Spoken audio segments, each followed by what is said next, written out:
Aku bertugas sebagai pemimpin untuk mengambil alih pekerjaan penyiraman. Kuperhatikan orang percaya baru tidak konsisten menghadiri pertemuan, datang terlambat dan pulang lebih awal. Ada yang sibuk dengan sekolah atau pekerjaan dan berkata akan datang jika ada waktu. Beberapa orang tidak datang karena tertipu oleh kebohongan PKT dan dunia keagamaan. Kami berusaha berbicara dengan mereka, tapi beberapa orang tidak menanggapi. Mereka seakan lenyap. Kupikir kami sudah berusaha menghubungi, dan mereka tak mau hadir, jadi kami tak bertanggung jawab. Sudah waktunya untuk melepaskan. Selain itu, Tuhan menginginkan orang terbaik, bukan lebih banyak orang. Dia menyelamatkan orang yang sungguh percaya kepadanya. Jika mereka tak punya iman, upaya besar pun tak akan berguna. Jadi, tanpa berdoa atau mencari atau mendiskusikannya dengan pemimpinku, kuputuskan mengeluarkan petobat baru itu. Aku mencoba berbicara dengan mereka, tapi mereka tidak datang ke pertemuan. Jadi aku yakin penilaianku benar. Seorang saudari memperhatikan banyak orang percaya baru dikeluarkan 2 bulan berturut-turut dan bertanya apa itu tepat untuk dilakukan. Dia berkata harusnya berdiskusi dengan pemimpin dan memahami prinsipnya. Iya, Kupikir ini caranya menangani hal semacam itu di masa lalu. Kami sudah mencari mereka, tak dapat menghubunginya dan beberapa orang kehilangan minatnya. Tidak perlu mencari prinsip. Jadi kutolak sarannya. Setelah itu, aku merasa sedikit tidak nyaman. Apakah itu hal yang tepat untuk dilakukan? Kurasa tindakanku tak mungkin salah, karena kami telah memberikan dukungan, tapi mereka tak mau datang. Itu bukan kesalahan kami. Mereka bukanlah orang percaya sejati. Meskipun merasa tidak tenang, aku tidak berdoa atau mencari, dan mengeluarkan petobat baru setiap bulan. Lalu, pemimpinku mengetahui bahwa tindakanku tidak sesuai prinsip dan mengkritikku dengan keras. Berkata, aku tak paham prinsip, hanya melakukan apapun yang kuinginkan. Dia juga berkata, sulit bagi mereka untuk datang ke hadapan Tuhan. Saudara-saudari di gereja lain berupaya untuk menyokong mereka. Tapi aku melepaskan mereka begitu saja. Aku membatasi mereka tanpa memberikan dukungan penuh kasih. iya benar. Lalu dia bertanya kepadaku, mengapa mereka tak menghadiri pertemuan? Masalah apa yang mereka hadapi? Apa sudah berusaha ku selesaikan? Dan apa sudah mencari cara lain untuk membantu mereka? Iya, Aku tak mampu menjawab satupun pertanyaannya. Tapi bayangan saat aku melepaskan orang percaya baru terus terpikirkan. Lalu aku sadar, tak bertanggung jawab terhadap mereka. Aku sebenarnya tidak membantu mereka dengan kasih. Belum ku dapat kejelasan tentang gagasan mereka yang belum terselesaikan atau alasan tidak datang ke pertemuan. Mereka sudah lama tak menghadiri pertemuan, maka kupikir minatnya hilang. Jadi tak kupedulikan mereka. Aku sadar telah benar-benar gagal dalam tanggung jawabku atas kehidupan orang percaya baru. Dan dengan begitu saja melepaskan mereka. Aku sungguh tak punya kemanusiaan. Lalu aku berdoa kepada Tuhan, memohon bimbingannya agar aku mampu memahami kehendaknya dan merenungkan serta mengenal diriku. amin. Setelah itu, aku melihat bagian firman Tuhan ini. Berhati-hatilah terhadap orang-orang yang kau injili. Setiap kali engkau memberitakan Injil adalah seperti melahirkan anak. Hidup mereka sangat rapuh. Dan mereka membutuhkan kesabaran dan kasih kita yang sangat besar. Mereka membutuhkan metode dan pendekatan tertentu. Yang terpenting adalah kami menyampaikan semua kebenaran yang telah Tuhan ungkapkan untuk keselamatan manusia. kepada mereka sehingga mereka bisa menerima manfaat darinya dan sebisa mungkin memungkinkan mereka yang mampu memahami suara Tuhan untuk kembali ke hadapan Tuhan. Inilah tanggung jawab dan kewajiban semua orang. Beberapa orang berkualitas buruk dan belum lama percaya kepada Tuhan. Mereka tak memahami kebenaran, tapi mereka dengan tulus percaya kepada Tuhan.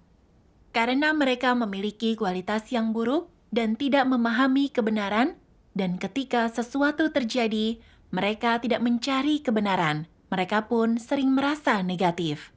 Merasa percaya kepada Tuhan itu sulit, mereka tak cukup baik. Mereka selalu khawatir, takkan diselamatkan, dan terkadang berhenti berusaha dan menyerah.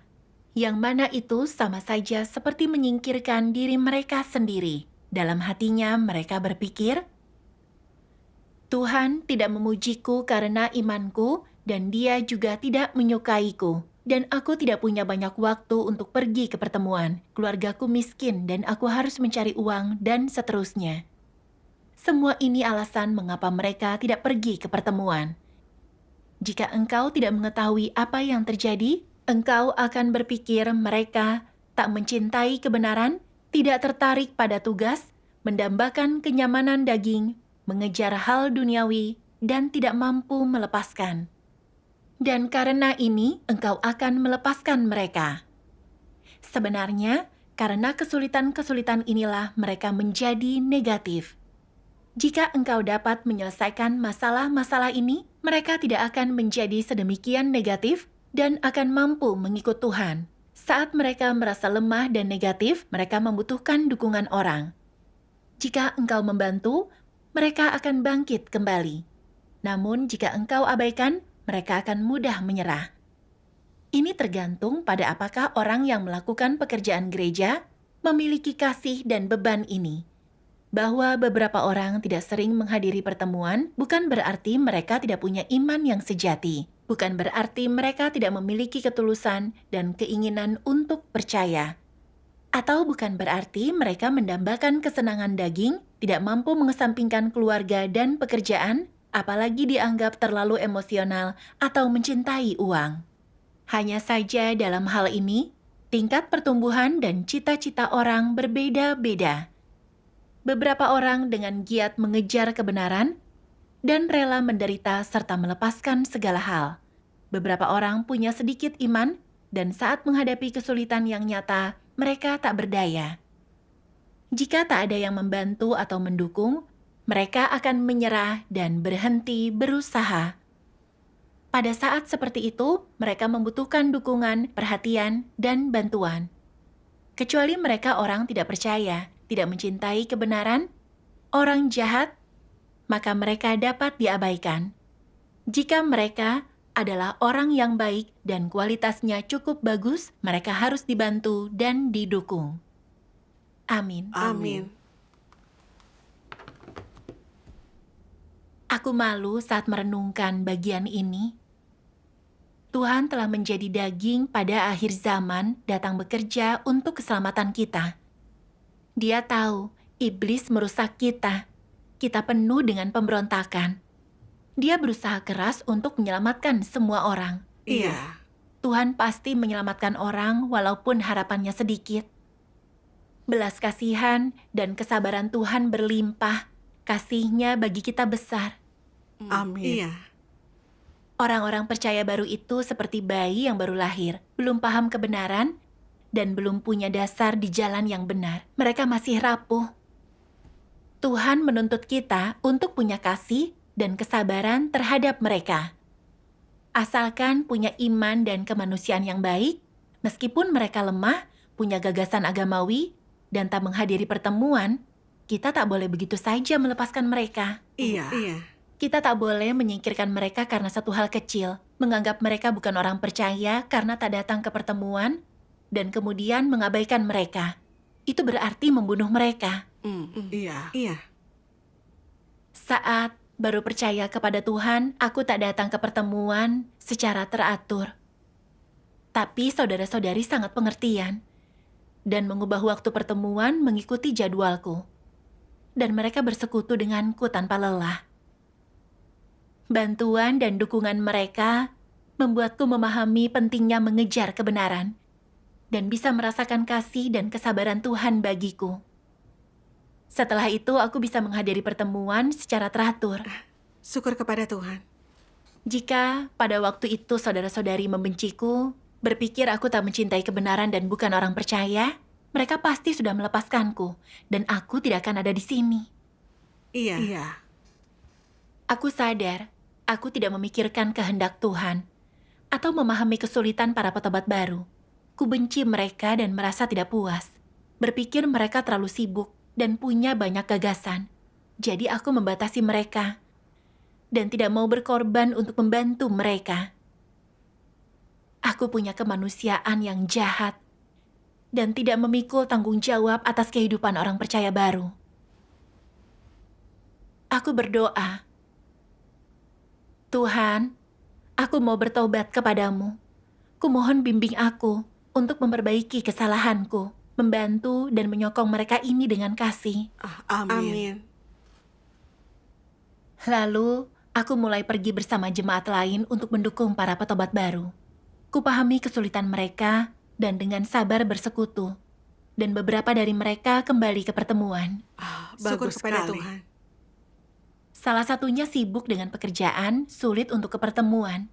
Berkata, asalkan aku percaya dalam hati, Tuhan takkan meninggalkanku.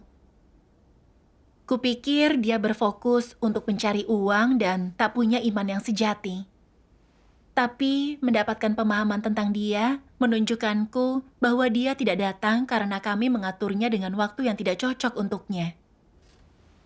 Kami menyesuaikan waktu pertemuan kami agar sesuai dengannya dan bersekutu dengannya agar dia memahami bahwa pada akhir zaman Tuhan menggunakan kebenaran untuk menyelamatkan manusia. Dan orang percaya sejati harus bersekutu dalam firman Tuhan, mengejar dan memperoleh kebenaran, menyingkirkan kerusakan dan mengalami perubahan dalam hidup. Hanya itu cara diselamatkan oleh Tuhan dan mendapat perkenanannya. Iya. Punya iman tanpa menghadiri pertemuan, tapi hanya percaya dalam hatimu dan mengakui Tuhan, atau memperlakukannya seperti hobi, di mata Tuhan, kau bukan orang percaya. Jika percaya sampai akhir pun, kau takkan diperkenan Tuhan. Iya. Melalui persekutuan, dia menyadari bahwa dia punya perspektif yang keliru dan mau mengikuti pertemuan lagi. Syukur kepada Tuhan. Artinya dia mampu menerima kebenaran dan orang percaya sejati. Iya. Kau benar. Aku merasa tidak enak saat melihat semua orang percaya baru ini satu demi satu kembali menghadiri pertemuan.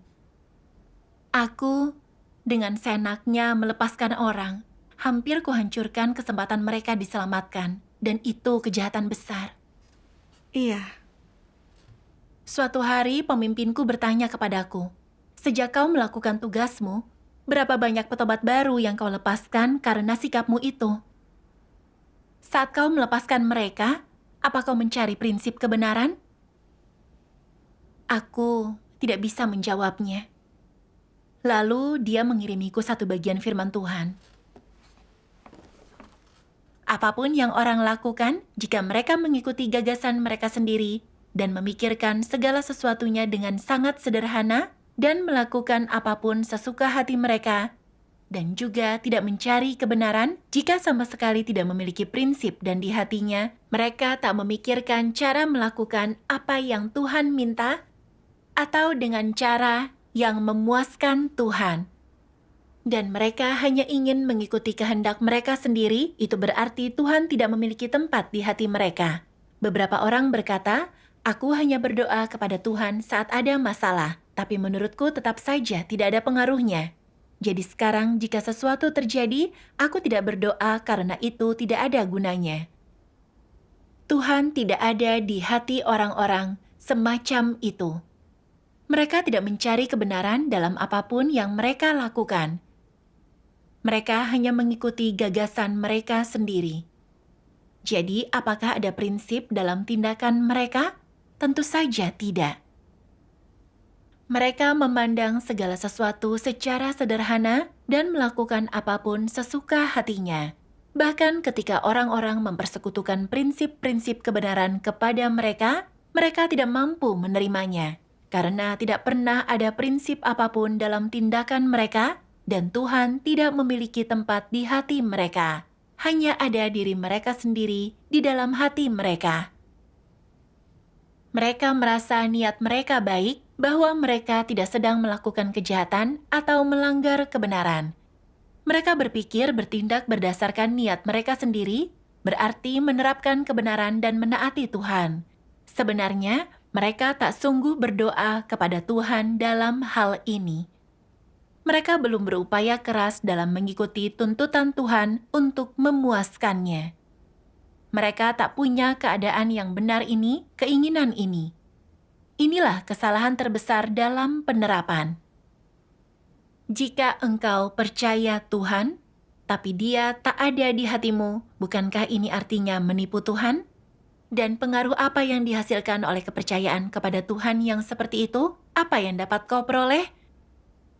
Apa gunanya? Apa yang dapat kau peroleh? Amin. Amin. Firman Tuhan menyingkapkan keadaan dan perilakuku. Saat melepaskan orang-orang percaya baru itu, aku tidak berdoa atau berdiskusi dengan pemimpin. Aku bertindak berdasarkan pengalaman.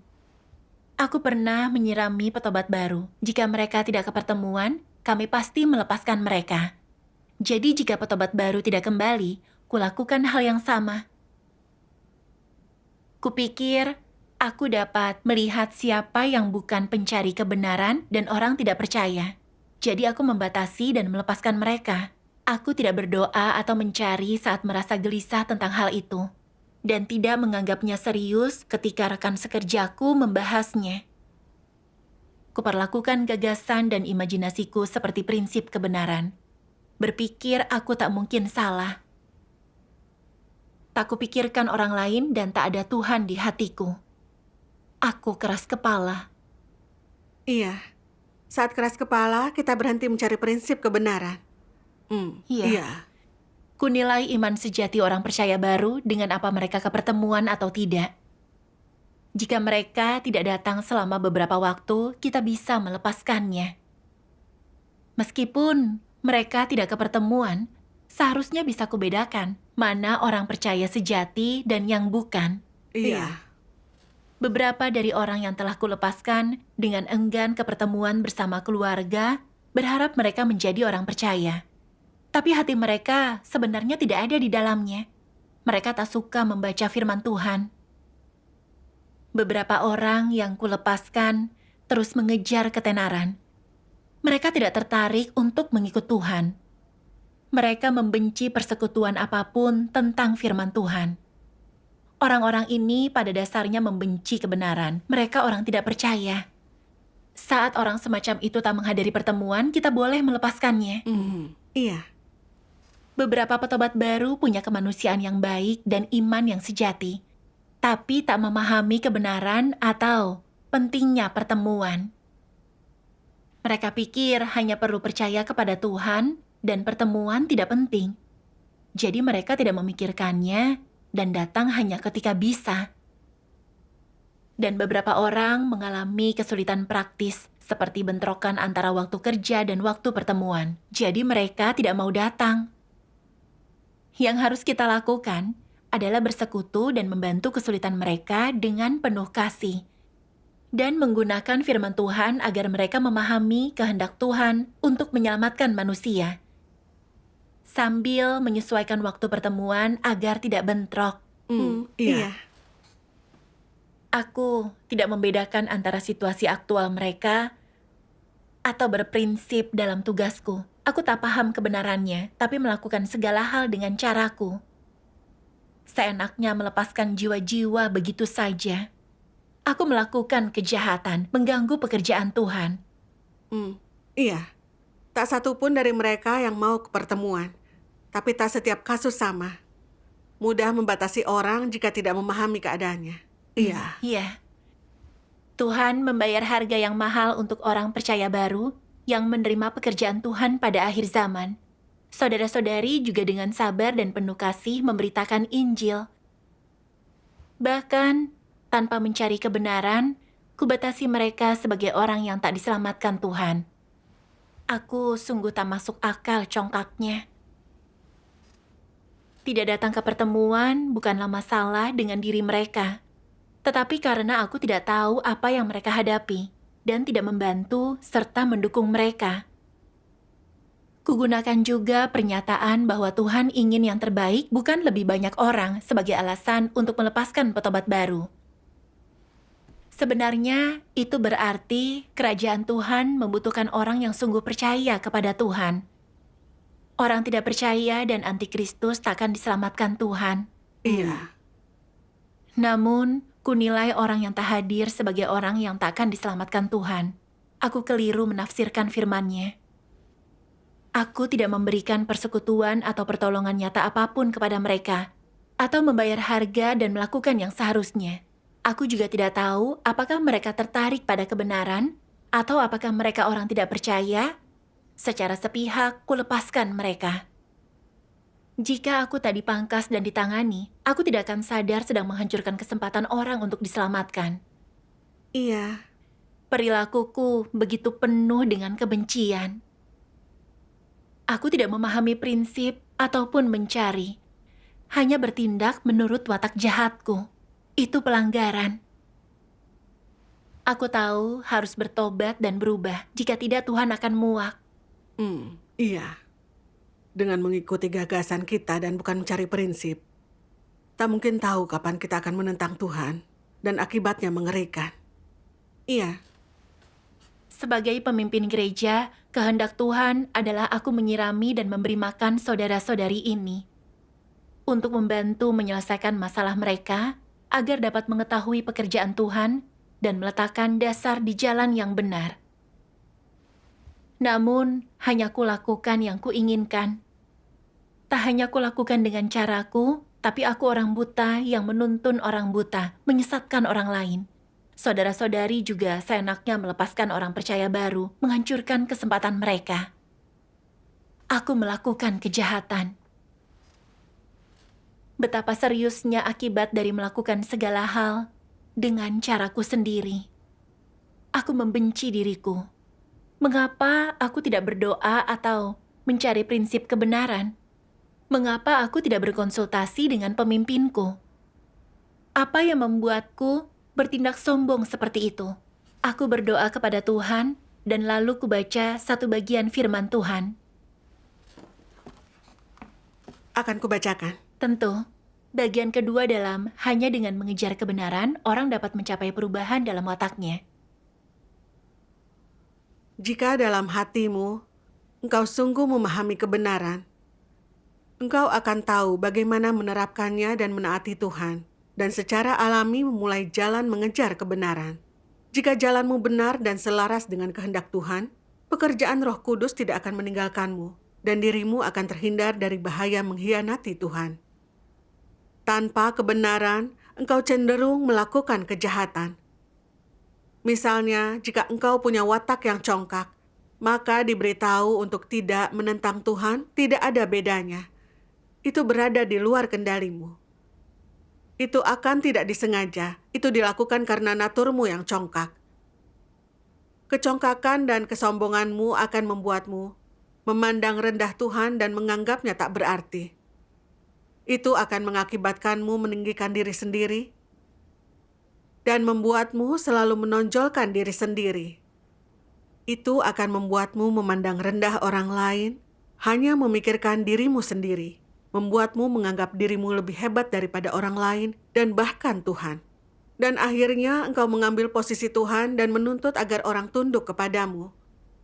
Memuja pemikiran, ide, dan gagasanmu sebagai kebenaran. Lihatlah banyak yang orang jahat lakukan oleh karena natur mereka yang congkak. Amin. Amin. Pernah kubaca bagian ini, tapi baru kupahami setelah pengalaman ini. Baru sebentar aku melayani sebagai pemimpin dan tak punya kenyataan kebenaran. Aku tidak memahami begitu banyak prinsip kebenaran. Tapi sangat meninggikan diriku seolah paham segala hal. Terhadap orang percaya baru, hanya kulihat perilakunya bukan esensi mereka. Aku merasa diri benar, tidak berdoa atau berdiskusi dengan pemimpin, bahkan mengabaikan saran rekan sekerja. Aku sangat congkak. Pemimpinku mengkritikku karena tidak memahami prinsip ataupun mencari kebenaran. Dan dia benar sekali. Ada banyak prinsip tentang cara memperlakukan orang percaya baru. Seperti prinsip membantu dengan kasih, prinsip memperlakukan dengan adil. Ada juga kebenaran tentang menyelesaikan gagasan mereka. Jika aku menghormati Tuhan dan tidak begitu percaya diri, dan seandainya sungguh merenungkan prinsip ini, aku takkan keras kepala dan mengganggu pekerjaan.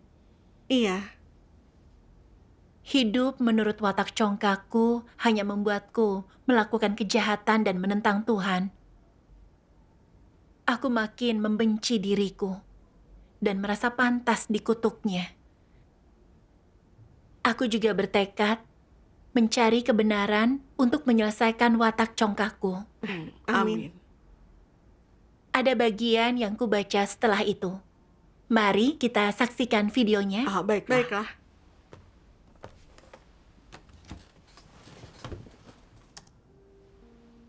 Tuhan Yang Maha Kuasa berfirman, dalam pekerjaan mereka, para pemimpin dan pengerja gereja harus memperhatikan dua hal. Pertama, adalah melakukan pekerjaan mereka tepat sesuai dengan prinsip-prinsip yang ditetapkan oleh pengaturan kerja, tidak pernah melanggar prinsip-prinsip itu, dan tidak mendasarkan pekerjaan mereka pada apapun yang mungkin mereka bayangkan atau pada gagasan-gagasan mereka sendiri. Dalam segala hal yang mereka lakukan, mereka harus menunjukkan perhatian pada pekerjaan rumah Tuhan dan selalu mengutamakan kepentingannya. Hal lain, dan ini adalah yang paling penting, yaitu bahwa dalam segala sesuatu yang mereka lakukan, mereka harus berfokus mengikuti tuntunan Roh Kudus dan melakukan segala sesuatu dengan ketat sesuai dengan firman Tuhan. Jika engkau masih dapat menentang tuntunan Roh Kudus, atau jika engkau dengan keras kepala mengikuti gagasan-gagasanmu sendiri dan melakukan segala sesuatu sesuai dengan imajinasimu sendiri, tindakan-tindakanmu itu akan merupakan penentangan paling serius terhadap Tuhan. Bagaimana seharusnya engkau merenungkan dirimu sendiri dan berusaha mengenal dirimu sendiri ketika engkau telah melakukan sesuatu yang melanggar prinsip kebenaran dan yang tidak menyenangkan Tuhan? Ketika engkau hendak melakukan hal tersebut, apakah engkau berdoa kepadanya? Pernahkah engkau merenungkan bagaimana Tuhan akan memandang hal ini jika hal ini dibawa ke hadapannya? Akankah dia senang atau kesal saat mengetahui tentang hal ini? Akankah dia membencinya? Engkau tidak mencari tahu tentang ini, bukan? Bahkan saat orang lain mengingatkanmu, engkau masih berpikir bahwa hal tersebut bukanlah masalah besar dan tidak bertentangan dengan prinsip apapun dan bukan merupakan suatu dosa. Akibatnya, engkau menyinggung watak Tuhan dan memancing kemarahan Tuhan yang besar, bahkan sampai ke titik Dia membencimu. Ini adalah pemberontakan manusia. Oleh karena itu, engkau harus mencari kebenaran dalam segala sesuatu. Inilah yang harus kau ikuti. Jika engkau telah mencari tahu dan memeriksa, serta melihat hal tersebut dengan jelas sebelum bertindak, bukankah engkau akan dapat menanganinya dengan baik? Meskipun ada kalanya ketika keadaan orang tidak baik atau negatif, jika mereka sungguh-sungguh membawa semua yang akan mereka lakukan ke hadapan Tuhan dalam doa, dan kemudian mencari kebenaran berdasarkan firman Tuhan, mereka tidak akan melakukan kesalahan besar apapun. Ketika menerapkan kebenaran, sulit bagi orang untuk menghindarkan dirinya dari melakukan kesalahan, tetapi jika engkau tahu bagaimana melakukan segala sesuatu sesuai dengan kebenaran saat melakukannya, tetapi engkau tidak melakukannya sesuai dengan kebenaran, maka masalahnya adalah engkau tidak mencintai kebenaran. Watak dari orang yang tidak mencintai kebenaran tidak akan berubah.